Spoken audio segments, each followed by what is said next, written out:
So now that I shared with you how to validate a startup idea and come up with a good name, let's get into the Powerbomb sprint framework that we're going to use to actually build out the brand strategy and brand identity for Romp. But first, I am Max Hofer. I'm an 11-year recovered addict building the biggest addiction recovery app that focuses on in real life community building and hopefully helping millions of people. So in the typical Powerbomb process, we meet with clients for a 2-hour workshop and we run through a huge competitive analysis. We go through their brand questionnaire that we sent them before. I'm doing this on myself, so obviously I'm not going to have a brand questionnaire. I did start by walking through this framework that we use in all of our workshops. And in a nutshell, what this framework does is it centers ourselves in what's happening currently culturally, what are the trends, how's everyone feeling, what's got us to where we are today. And in the case of Romp, the way that I filled out this framework is for centuries, we've kind of been told that we need to bury our feelings, we need to be strong and just fight through and not have much emotion. And the result of that is a really anxious, shameful, resentful society. And so in return, addiction is masking a lot of those feelings that we've been told to bury. And now addiction is something that is affecting tens of millions of people every single year. So the next part of this is, what do people do once they finally decide that they are done with using substances to mask how they're feeling? There's really 1 or 2 different ways people can get sober. The first one would be going to AA. And the second would be going to a treatment facility. A lot of times AA is actually part of that too.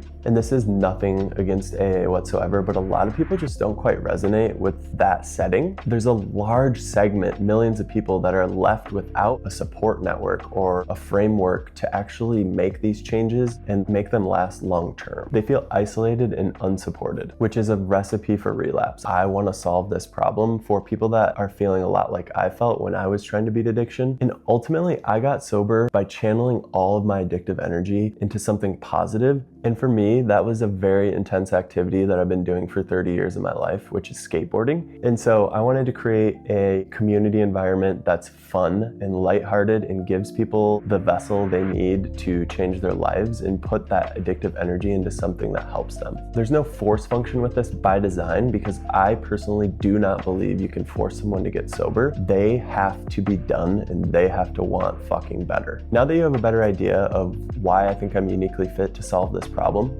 in the next video, I'm going to share with you how I looked at the rest of the market, the competitive landscape, and came up with a brand positioning based around that. Thank you for watching this and looking forward to seeing you on the next one.